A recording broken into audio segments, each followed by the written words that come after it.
आज भगवान की पावनमयी कथा को चलते चलते आज कथा का चतुर्थी दिवस व्यतीत होने के लिए जा रहा है।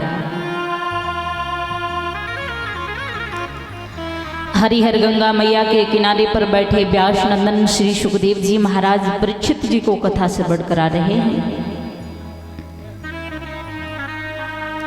और समझा करके बोले हैं, हे राजन परीक्षित,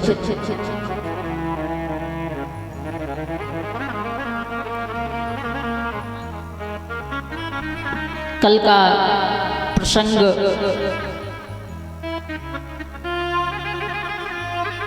कि सृष्टि की रचना किस प्रकार हुई।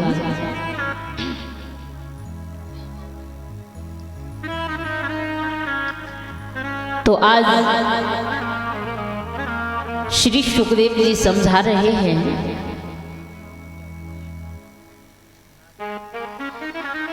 कि इस पृथ्वी पर प्रभु के ऐसे ऐसे भक्त हुए जिन्होंने इस दुनिया में अपना नाम रोशन किया। भगवान तो केवल भाव के भूखे होते हैं। भगवान के यहाँ कोई भेदभाव नहीं होता, कौन किस जाति का है, किसकी कितनी आयु है, वो किसी भी अवस्था में भगवान को प्राप्त कर सकता है।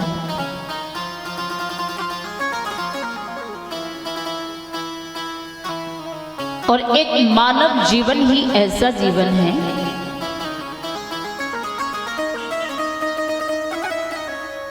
जो भक्ति करके अपना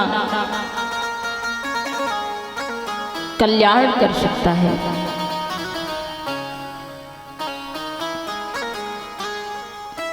महाराज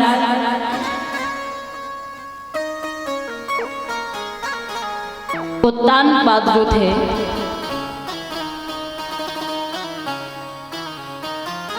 उत्तानपाद की पत्नी जो थी सुनीति,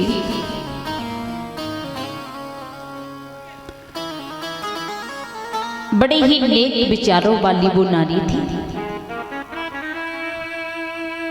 कितनी महान थी।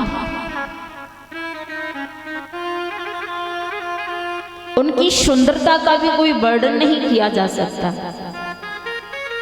शीतल हृदय था,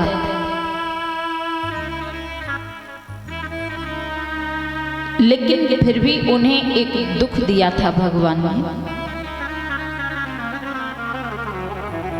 संतान न होने के कारण वो बड़ी दुखी रहा करती थी। किसी किसी को भगवान ने संतान दी है तो धन नहीं, और धन दिया है तो संतान नहीं।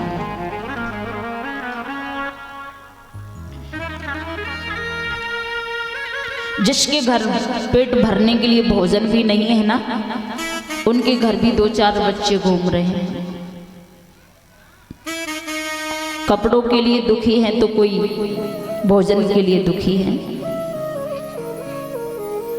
पर अक्सर देखा होगा आप लोगों ने, धनवान लोग संतान के लिए ही दुखी रहते हैं। वो रानी ये सोच रही थी कि न जाने हमसे पूर्व जन्म में कौन से पाप हुए हैं, जिन पापों के कारण भगवान ने हमें ये दुख दिया है।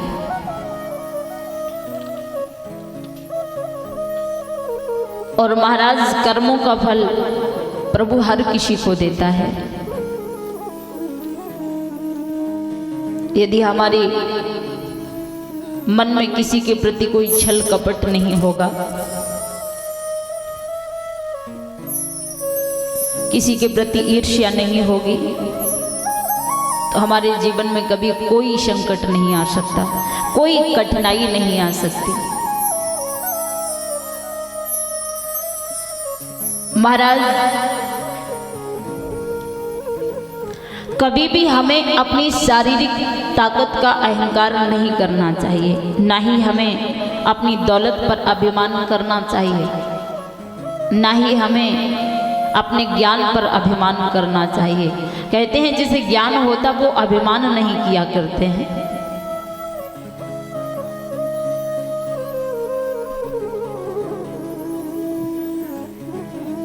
आज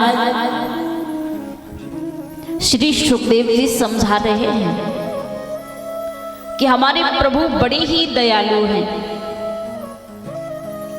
बस लोगों का भाव होना चाहिए। जिसने जिस भावना से प्रभु को याद किया, प्रभु से उसी रूप में दिखाई देते हैं, उसी रूप में प्राप्त होते हैं।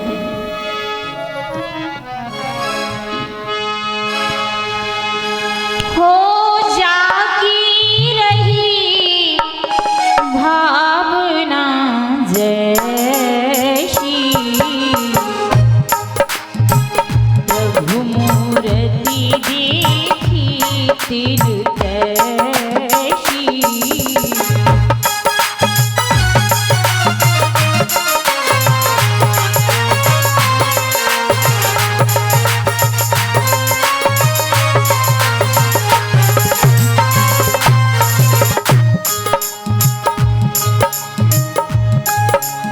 महाराज, जिनकी जैसी प्रभु के प्रति भावना होगी, उन्हें प्रभु वैसे ही रूप में दिखाई देते हैं। हो जागी रही भावना जैसी, प्रभु मूर्ति देखी तिनु तैसी।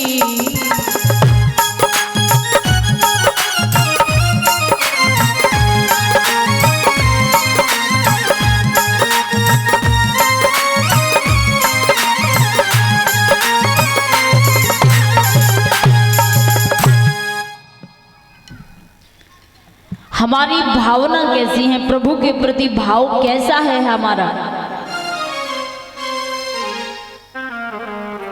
हमें प्रभु वैसे ही उसी रूप में दिखाई देंगे।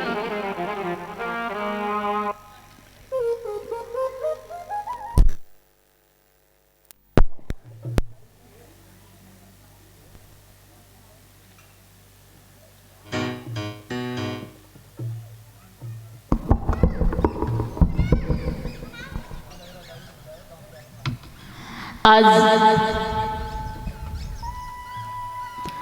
उत्तान बाद आंगन में बड़ी दुखी बैठी है, क्योंकि वो अपनी रानी को दुखी देख करके दुखी हुई। उन्हें कोई कष्ट नहीं था, वो तो प्रसन्न रहते थे प्रजा में। रानी सुनीति को दुखी देख करके उन्होंने दुखी होने का कारण पूछा, क्या बात है रानी?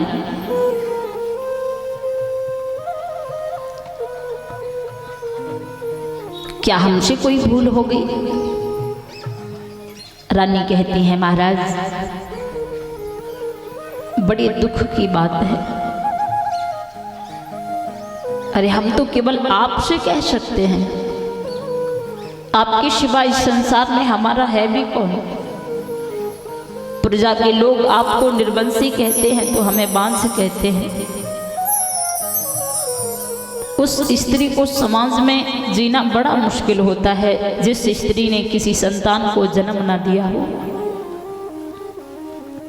उसमें एक दोष लगा दिया जाता है, उसे बांझ कहते हैं समाज के लोग। शुभ कार्यों में वो जा नहीं सकती, शुभ कार्यों में वो भाग नहीं ले सकती। कैसी प्रभु की लीला है, आज तक कोई समझ ही नहीं पाया। और जिसके कर्म अच्छे हैं, जो नेक विचारों का है, अक्सर भगवान ने उसी को कष्ट क्यों दिए हैं?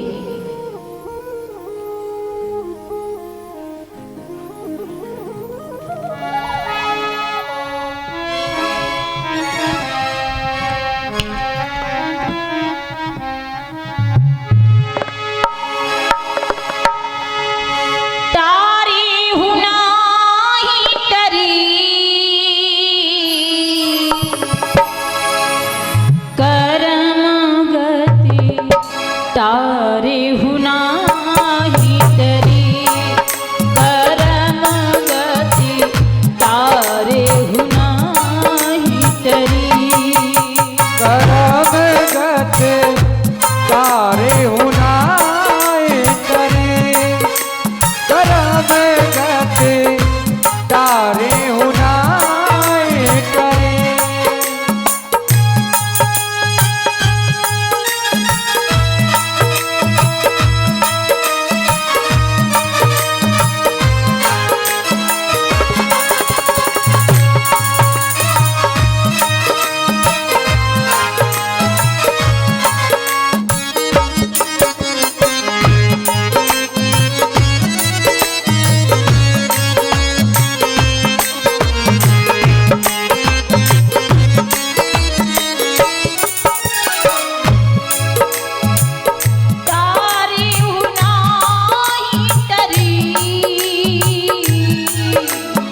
विपत्ति प्रभु श्री राम जी के जीवन में आई तो हम और आप क्या हैं?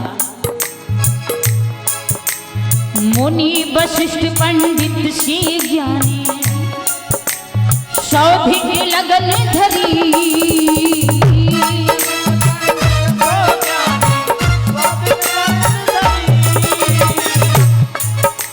सीता हरण मरण दशरथ का वन में विपत्ति परी। सीता हरण मरण दशरथ का वन में विपत्ति परी। महाराज विपत्ति किसी पर भी आ सकती है। कहते हैं कि भगवान उसी से खेलता है जो अच्छा खिलाड़ी है। किसी भी विपत्ति से, किसी भी मुश्किलों से हमें घबराना नहीं चाहिए। सीता हरण मरण दशरथ का वन में विपत्ति परी। सीता हरण दशरथ का वन में विपत्ति परी। करम गति तारे हुनाही टरी, करम गति तारे हुनाही टरी।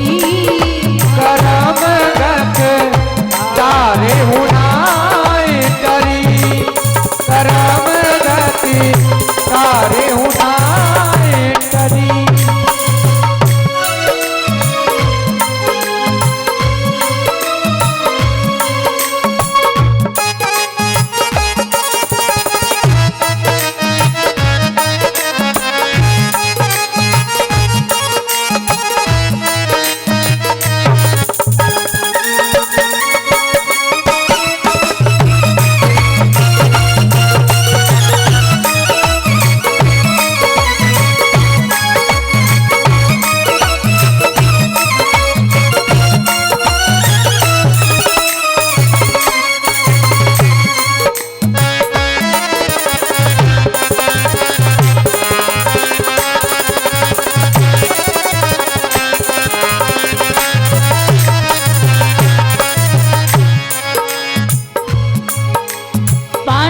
जिनकी आप सारथी दिन पर विपत्ति परी। पांडव जिनके आप सहाय थे जिन पे विपत्ति परी। पांडव जिनके आप सारथी दिन पर विपत्ति परी। पांडव जिनके आप सारथी जिन पे विपत्ति परी। कहत कबीर सुनो भाई साधो होनी हो के नहीं। कहत कबीर सुनो भाई साधु होनी हो के नहीं। कहत कबीर सुनो भाई साधो होनी हो के नहीं। कहत कबीर सुनो भाई साधु होनी हो के नहीं। करम गति तारे हुनाही टरी। करम गति तारे हुनाही टरी। करम गति तारे हुनाई टरी। करम गति तारे हुनाई टरी।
विपत्ति किसी पर भी आ सकती है।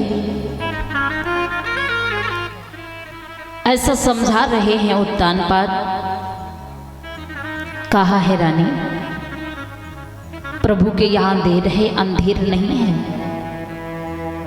हमें संतान की प्राप्ति अवश्य होगी, वश इंतजार करती रहिए। और ईश्वर बड़ा ही दयालु है, हर किसी की पुकार को सुनता है। रानी दुखी होकर के कहने लगी, महाराज क्यों ना आप हमारे कहने से अपना दूसरा विवाह कर लीजिए, क्योंकि हम चाहते हैं आपका वंश आगे बढ़े, आपका नाम चलता रहे। उत्तानपाद ने जैसे ही ये शब्द सुना जवाब दिया, रानी ऐसा तो नहीं कि आप सपना देख रही हो, ये क्या सोच रही हो आप?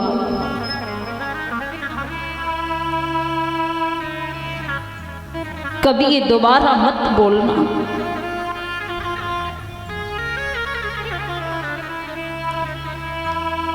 जानती हो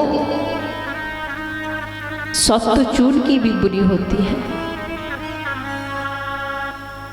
और आप अपने ही हाथों से अपने पैरों में कुल्हाड़ी मारना चाहती हो। रानी तुम्हारी शौच तुम्हें घर में नहीं रहने देगी। प्रजा के नर नारी सभी समझाते हैं, महाराज रानी ठीक ही तो कह रही हैं, क्या गलत कह रही हैं? दूसरा विवाह करोगी, उनके द्वारा वंश आगे बढ़ेगा, नाम चलता रहेगा, क्या कमी है? राजा हो आप, धन दौलत है।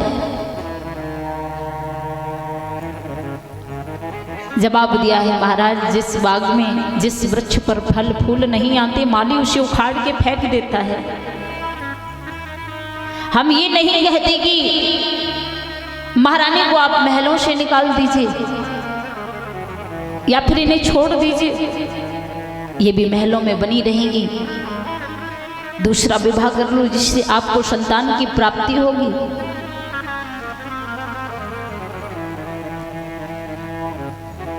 क्योंकि जीवन में संतान का होना जरूरी है।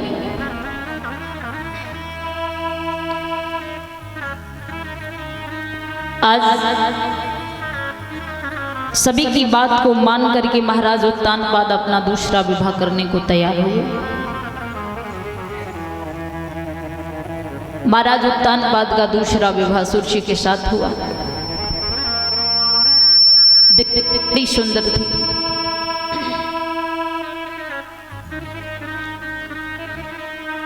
पर उसके अंदर वैसे विचार नहीं थे जैसी रानी सुनीति थी। उन्होंने ये फैसला लिया था, ये तय कर लिया था कि हम दोनों बहनें एक साथ मिलकर के रहेंगे। विवाह होकर के जब डोला द्वार पर आया, रानी सुनीति ने अपनी एक दासी भेजी, जाओ बहन, हमारी बहन आ चुकी हैं, आप डोला से महलों में लेकर के आइए।